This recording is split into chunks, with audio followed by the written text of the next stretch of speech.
standoff between Governor Blagojevich and the state legislator showing no sign of ending. Now, as we're seeing S&P and Moody's downgrade the state of Illinois, the true cost of the scandal is just beginning to show itself. Joining us this morning is Illinois State Treasurer Alexi Giannoulias. And Alexi, it's good to see you back here on the program. Thank you for being here. I'm thrilled to be on. You know, Alexi, we realize that this is starting to have a cost for the state, but explain to us what exactly has happened since S&P and Moody's have downgraded the state. Well, there has been a direct cost already. We did about $1.4 billion in short-term borrowing on Tuesday, and because of what took place last week and into this week, it cost the state of Illinois over $20 million. As you may or may not know, Moody's downgraded this short-term borrowing from a MIG-1 to a MIG-2.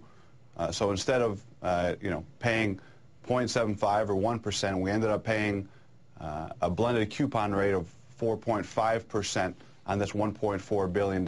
And what happened was most of the high-quality municipal money market funds obviously had to pull back when there was a MIG-2. They couldn't participate. And instead of paying, $5.5 million on this short-term borrowing in interest, we're going to end up paying almost $21 million.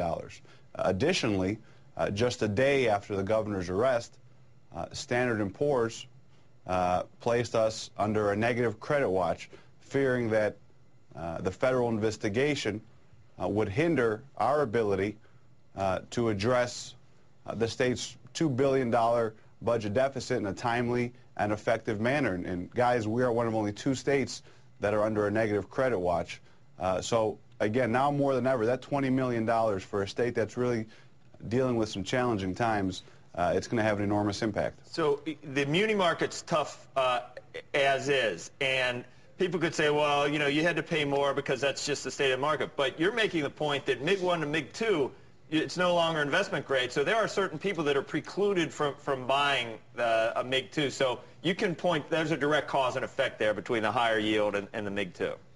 That's correct. And Moody's stated that one of their concerns was the lack of leadership for a budget that is already dealing with some troubles. So you can't just say, well, rates are going up everywhere, the muni market's tough, you would have had to pay that anyway. You can actually point to a direct cause and effect. And the muni markets, you're right, they are tough for everybody. But again, it was a short-term borrowing. We're going to pay it all back before the fiscal year, which for us is June 30th, of next year.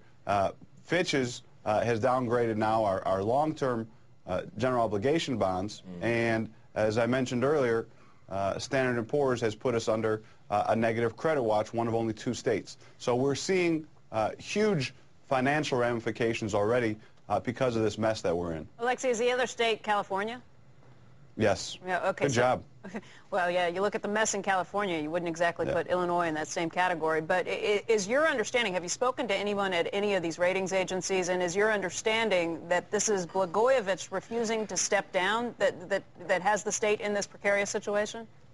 Well, definitely is, and I don't want to be misleading and say that because we've got a governor in trouble that all of a sudden our state's in trouble. We also have some structural problems. We have the largest underfunded pension liability in the United States. We've got a $4 billion Medicaid backlog, so I don't want to make it look like that's the only problem we have. But again, it's clear that with a lack of leadership during these tough financial times, these rating agencies have all spoken out and have expressed some significant concern. The governor's office, I'm guessing you've had conversations with his office about this as well. Has he had any response to you?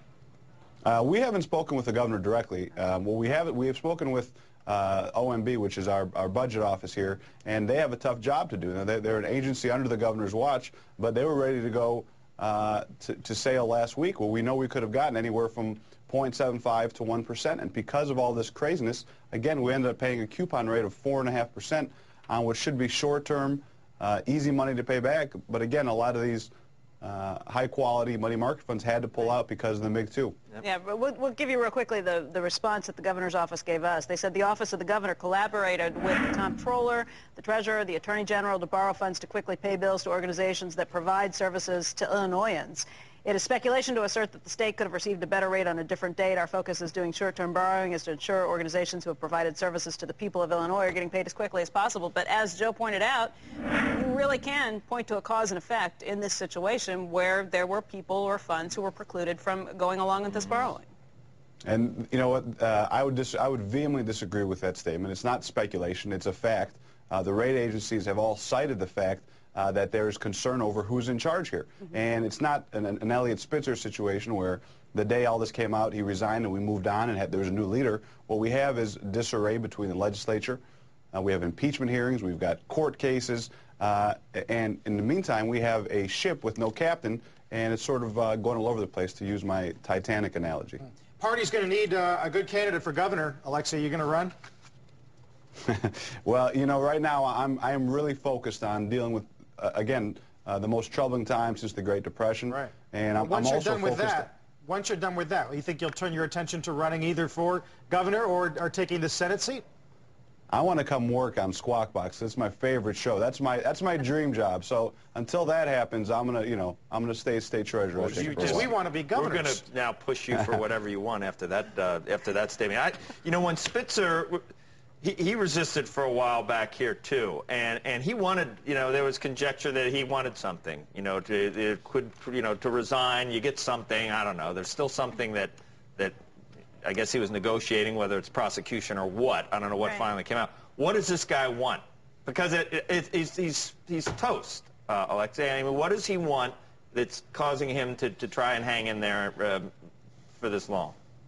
Listen, guys, I am not a psychiatrist. What do you think he wants? You work in Crook County. What do you think he wants?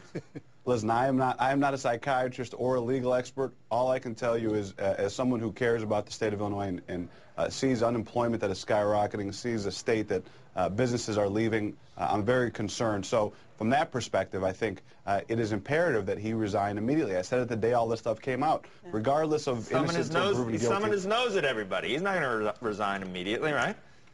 Well, that's why I said he should, and he needs to. And again, I'm not saying that because I think, well, you'd have to get him on the show and ask him. Hey, Alexi, is it true there are reports out there that his office reached out to your office to see if you'd be interested in Obama's Senate seat? Did they try and hit you up to see what you would be willing to give for that? I don't think I was ever seriously in contention for that seat.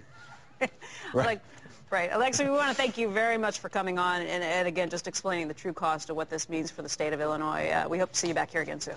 Thank you, guys. Happy holidays. And remember, it's my dream to work on Squawk Box, so I'm starting at an early age. So.